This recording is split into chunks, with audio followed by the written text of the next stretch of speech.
Ji friends, once again welcome back to my YouTube channel. मैं आपको अपने इस यूट्यूब चैनल में खुशामदीद कहता हूँ। और आज के इस वीडियो लेक्चर में हम जानने की कोशिश करेंगे कि एक इसराइल के जो जनरल हैं, डिफेंस के चीफ है, उन्होंने बात की है कि वो ईरान पे अटैक करेंगे।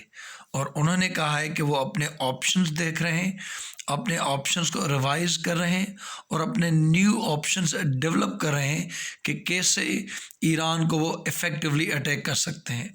तो आज के इस वीडियो में हम जानने की कोशिश करेंगे कि आज के टाइम में जबकि अमेरिका में नई एडमिनिस्ट्रेशन आई है, तब इज़राइल के एक डिफेंस के चीफ से ऐसा बयान आना, व्हाट इट मीन्स।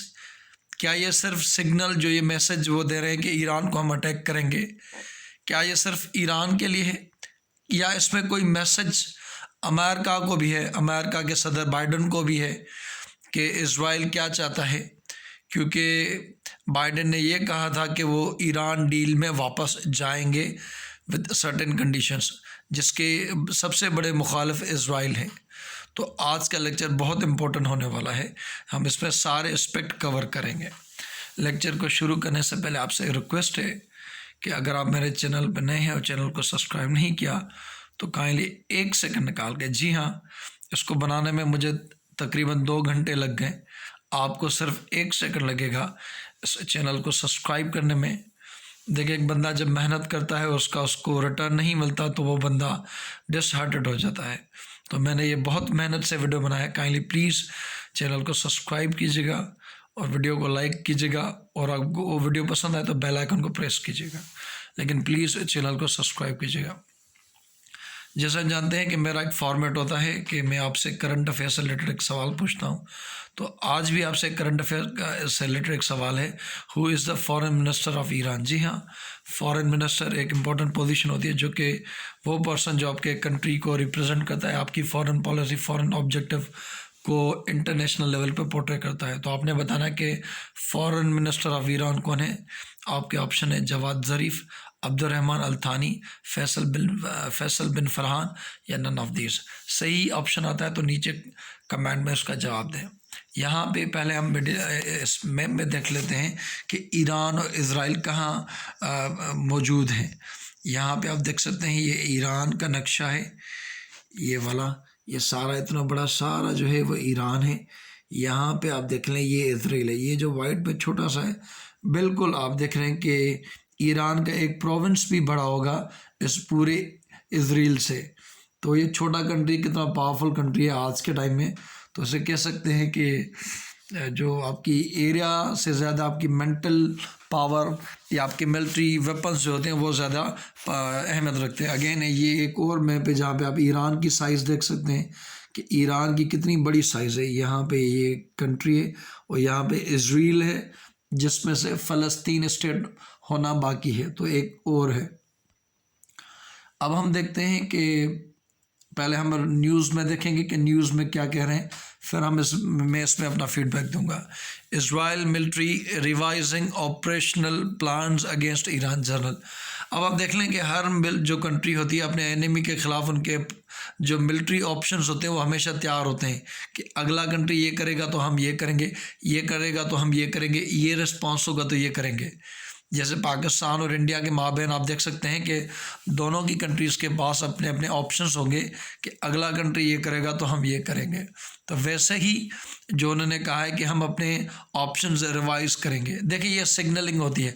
अगर इज़राइल को वाकई अटैक करना होता तो ये नहीं कहते हम रिवाइज कर रहे हैं, ये एक सिग्नल था टुवर्ड्स अमेरिका। ये एक और न्यूज़ पेपर जहाँ लिखा है Israel planning to attack US forces to spark Iran war. ये अगेन ईरान के फॉरेन मिनिस्टर ने कुछ दिन पहले कहा था कि जो इज़राइल के जो बंदे हैं, इज़राइल के जो फोर्सेस हैं, वो यूएसए के फोर्सेस पे अटैक करेंगे ताकि उसका ब्लेम ईरान पे आए, फिर गुस्से में आके अमेरिका ईरान पे अटैक करे। ये एक और है, Israel army to devise a new plan for attack on Iranian nuclear program. Recent time आपने देखा कि ईरान के जो फादर थे न्यूक्लियर प्रोग्राम में, मोहसिन फ़खरज़ादे, उनको भी मारा गया था। बहरहाल ये क्या वर्ल्ड वॉर 3 होगा, काफ़ी सारे जो एनालिस्ट हैं वो प्रेडिक्ट करते हैं कि ये वर्ल्ड वॉर 3 की तरफ जा सकती है सिचुएशन, क्योंकि दुनिया पूरी ब्लॉक्स में डिवाइड हो गई है। एक ब्लॉक में कुछ कंट्रीज़ हैं तो दूसरे ब्लॉक में दूसरे कंट्रीज़ हैं। तो यहाँ अगेन उसी चीज़ को रिपीट किया गया कि इस्राइल की जो आर्मी है उन्होंने ये कहा है कि हम ये कर सकते हैं। देखिए आज के टाइम में अगर सबसे बड़ा इज़राइल का सबसे बड़ा अगर कोई एक तरह से एनिमी अगर है या सबसे बड़ा उसका कोई कंटेंडर है जो उसकी मुखालफत करता है उसकी एग्जिस्टेंस की, तो वो कोई और नहीं ईरान है। आप देख लें पाकिस्तान है इज़राइल को रिकग्नाइज़ नहीं करता, लेकिन उसके ख़िलाफ़ कोई मिलिट्री ऑपरेशन या स्पाइंग करना या कोई प्रॉक्सी वारफेयर इज़राइल के ख़िलाफ़ वो पाकिस्तान नहीं करता। हमने उनको रिकग्नाइज़ नहीं किया लेकिन उनके ख़िलाफ़ कोई वारफेयर नहीं करते। या आप चले सीरिया में चल जाएं या कोई आप ये देख लें सऊदी हैं, बराऊंगा रिकग्नाइज तो नहीं लेकिन उनके ताल्लुकात हैं, यूएई ने अभी अपने ताल्लुकात किए हैं। तो कोई टर्की वगैरह तो कोई as a Muslim big country आपको नहीं मिलेंगी जो कि इज़राइल की मुखालफत करे, सिवाय छोड़ के चंद में और जिस पे ईरान प्रोमिनेंट है। अब ईरान जो है ईरान एक मिडल ईस्ट में एक पावर है जो अपनी पावर को मनवाता भी है अपने प्रॉक्सी वारफेयर से भी, और उसका इन्फ्लुएंस शियाइत कंट्रीज़ में ज़्यादा है जैसे सीरिया में, लेबनान में, इराक़ में, इन कंट्रीज़ में इनकी प्रेजेंस मौजूद है और ये अपनी डोमिनेंस चाहता है इस रीजन में ईरान में, तो उनकी प्रॉक्सीज वगैरह मौजूद है। और ईरान का एम्बिशन एक रहा है कि वो न्यूक्लियर प्रोग्राम हासिल करना चाहते हैं क्योंकि इजराइल के पास है अनडिक्लेयर्ड। देखिए पाकिस्तान ने न्यूक्लियर वेपन्स लेते क्योंकि इंडिया ने लेते, अगर इंडिया ना लेता तो हम कभी ना लेते।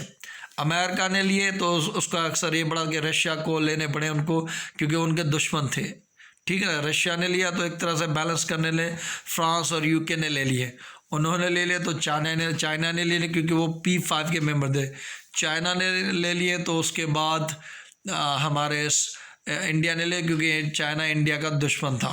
अब इंडिया ने ले ले तो वो हमारे लिए मसला था, हमने ले लिए। वैसे ही ईरान के मामले ईरान ये कहता है कि इजराइल के पास है तो हमारे पास होने चाहिए। अब यही सऊदी कहता है अगर उनके पास होगे तो हम ले लेंगे। बहरहाल ये एक डोमिनेंट फैक्टर है, तो उनके वो मुखालफ है और इसी वजह से जो अमेरिकन से उसी न्यूक्लियर प्रोग्राम को कर्टेल करने के लिए उन्होंने सैंक्शंस लगा दिए थे ईरान के ऊपर, जिसकी वजह से उनकी इकोनॉमिक हालत ख़राब होती थी। ईरान के जो मोहम्मद अहमदिनेजाद प्रेसिडेंट थे, जब वो प्रेसिडेंट थे तो उनके इकोनॉमिक सैंक्शंस बहुत थे, वो ख़राब थे। जब रूहानी आए थे आज के मौजूदा सदर, तो उन्होंने प्रॉमिस किया था कि वो डिप्लोमेसी को चांस देंगे, वेस्ट से बात करेंगे, और उन्हीं की एफ़र्ट्स की वजह से और जवाद ज़रीफ़ जो कि उनके फॉरेन मिनिस्टर, उन्हीं की एफ़र्ट्स की वजह से उन्होंने P5+1 न्यूक्लियर डील साइन की थी डिफरेंट कंट्रीज़ के साथ, जिसमें P5 मीन सिक्योरिटी काउंसिल के मेंबर, यूरोपियन यूनियन वगैरह शामिल थे। उन्होंने ये एग्रीमेंट साइन किया था और तब अमेरिका के सदर थे बराक ओबामा। फिर 2 टेन्योर के बाद फिर सदर आए डोनाल्ड ट्रंप। डोनाल्ड ट्रंप जैसे ही उन्होंने प्रॉमिस किया था कि अमेरिका को वो डिफरेंट एग्रीमेंट से निकालेंगे, जैसे पेरिस क्लाइमेट एग्रीमेंट हो गया या नेफ्टा हो गया, डिफरेंट। उसमें एक प्रोमिनेंट था जब वो था ईरान न्यूक्लियर डील, और आते ही उन्होंने अपने आप को उस चीज़ से प्रॉमिस को पूरा किया। उन्होंने अमेरिका को ईरान न्यूक्लियर डील से निकाल दिया और री इम्पोज कर दिया सैंक्शंस। और इसी से सिचुएशन देख के ईरान ने भी अपनी कमिटमेंट आहिस्ता आहिस्ता कम करना कर दी, वो हम आगे डिस्कस करेंगे। फिर आज के टाइम में बाइडेन आए। बाइडेन वो बंदे हैं जब अमेरिका ने ईरान से न्यूक्लियर डील की थी ओबामा के टाइम, तो वहाँ वाइस प्रेसिडेंट थे, और उन्होंने अपनी इलेक्शन कैंपेन में, अपनी फॉरेन पॉलिसी में जब उन्होंने कहा कि हम ईरान को दोबारा अप्रोच करेंगे, रीनेगोशिएट करेंगे और दोबारा जो न्यूक्लियर डील थी ईरान न्यूक्लियर डील, अब joint comprehensive plan of action जितना न्यूक्लियर प्लान ऑफ एक्शन, उसे हम दोबारा ज्वाइन करेंगे। उसी चीज़ को लेके इजराइल नाखुश है, सऊदी नाखुश है, यूएई नाखुश है। और आपने देखा कि इजराइल के जो प्राइम मिनिस्टर थे उन्होंने सीक्रेटली विजिट भी की थी towards Saudi Arabia to meet crown prince Mohammed bin Salman. तो उन्होंने ये सिग्नल किया। आज के टाइम में भी ये मिलिट्री ऑप्शन है, ये एक अमेरिकन को प्रेशर में लाना है, बाइडेन को प्रेशर में लाना कि आपने ये चीज़ नहीं करनी। तो ये आज के टाइम में ये सिचुएशन है। और ईरान के इकोनॉमिक हालात इतने ख़राब हैं कि जब उनके कासिम सुलेमानी को मारा गया, उन्होंने एक लिमिटेड रिस्पॉन्स दिया, वो नहीं दिया कि फुल फ्लेज वार हो जाए। मोहसिन फ़खरुज़ादे पे जब उनको मारा गया तभी भी उन्होंने वो रिस्पांस नहीं दिया, क्योंकि उनको पता है अमेरिका में नई एडमिनिस्ट्रेशन आ रही है, देखते हैं कि उनका क्या रिस्पांस है, फिर वो अपने पत्ते शो करेंगे। लेकिन आज के टाइम में वो वेट करें, वेट एंड सी की सिचुएशन है। अब यहाँ पे हम ये ओवरऑल एक बैकग्राउंड होगा तो मेरे लिए टॉपिक को इस्टेब्लिश करना आसान हो जाएगा। यहाँ पे इसराइल की मिलिट्री ने कहा है कि वो रिवाइज़ करें ऑपरेशनल प्लान्स अगेंस्ट ईरान। ये उनके जनरल ने कहा है, जो कि डिफेंस के एक तरह से चीफ है, और उन्होंने कहा है कि हम ईरान पे अटैक करेंगे। अब यही चीज़ है कि अगर ये चीज़ें ना हो, ये बयानबाजी ना हो सकता है कि बाइडेन जो है वो जल्दी, क्योंकि जो बाइडेन जैसे ही उन्होंने सारे जो ट्रंप के इकदाम थे उनको अपने एग्जीक्यूटिव ऑर्डर साइन करते अपोज करते जा रहे हैं। पेरिस क्लाइमेट एग्रीमेंट ज्वाइन करना, वर्ल्ड हेल्थ ऑर्गेनाइजेशन ज्वाइन करना, जो फ़लस्तीनियंस की जो ने एड वगैरह ख़त्म की थी वो उन्होंने बहाल कर दी है। तो उनको लगता है कि ये ईरान न्यूक्लियर डील भी ना जल्दबाजी में कर लें, तो उनको दिया है कि हम ये ऑप्शन करेंगे, मिलिट्री करेंगे, जंग होगी, ये होगी। तो एक तरह से अमेरिकन को सिग्नल देना है कि आपने ये चीज़ नहीं करनी।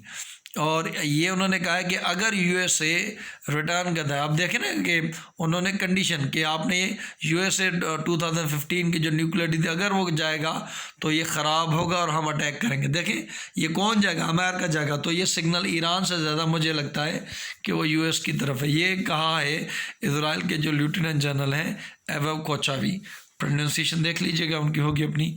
उन्होंने कहा है कि I have instructed Israel defence forces to prepare number of operational plans. जी हाँ, कि हम कौन से वो प्लान देख सकते हैं in addition to the those already in place. Definitely कुछ उनके होंगे और कुछ वो कह रहे हैं कि हम तैयार करेंगे।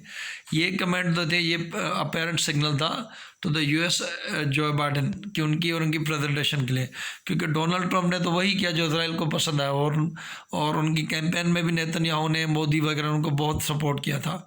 तो वो तो एग्रीमेंट उन्होंने 2018 में छोड़ दिया था। लेकिन जैसे मैंने कहा उन्होंने कहा, और जैसे ये बयान वगैरह है तो जो नए सेक्रेटरी आए, लास्ट सेक्रेटरी माइक पोम्पियो थे, आज के जो है वो हैं एंटोनी ब्लिंकन। उन्होंने कहा है कि हम न्यूक्लियर एग्रीमेंट को दोबारा साइन करने से या उसमें दोबारा जाने से पहले हम अपने रीजनल पार्टनर से बात करेंगे। अगेन मीन्स उनको कहना कि भाई ऐसी बात नहीं, हम आपसे बात करेंगे, आपका फीडबैक वगैरह लेंगे। ईरान ने क्या किया, जैसे ही उनके ऊपर सेक्शंस लगे थे तो दूसरे कंट्रीज़ को प्रेशराइज करने के लिए उन्होंने कहा क्या कि जो उन्होंने एग्रीमेंट, जो न्यूक्लियर प्रोग्राम का एग्रीमेंट होता है उसमें जो कहा था कि हम ये चीज़ें नहीं करेंगे, उन्होंने आहिस्ता आहिस्ता वो तोड़ना शुरू कर दी। और उन्होंने जो यूरेनियम, आपको पता है कि जो न्यूक्लियर बम होता है उसे यूरेनियम डाला जाता है, खाली यूरेनियम नहीं, उसे एक तरह से इनरिच करना पड़ता है। इनरिच आप देख लें कि मीन्स चार्ज करना पड़ता है, अफसोल आसान अल्फाज में जैसे। तो वो यूरेनियम जो इनरिचमेंट उनको अलो की गई थी कि आप 3.37 से ज़्यादा से अलो नहीं, 3.67 इससे ज़्यादा यूरेनियम इनरिच नहीं करेंगे। आज के टाइम में उन्होंने 20% इनरिच कर दिया है, और न्यूक्लियर वेपन बनाने के 90+ इनरिच करना होता है। तो और उन्होंने अपने यूरेनियम को हाई रिच इनरिच करना शुरू कर दिया। सेंट्रीफ्यूजेस वो इंस्ट्रूमेंट्स होते हैं न्यूक्लियर प्रोग्राम में जो कि उस यूरेनियम को इनरिच करने में हमारी मदद करते हैं।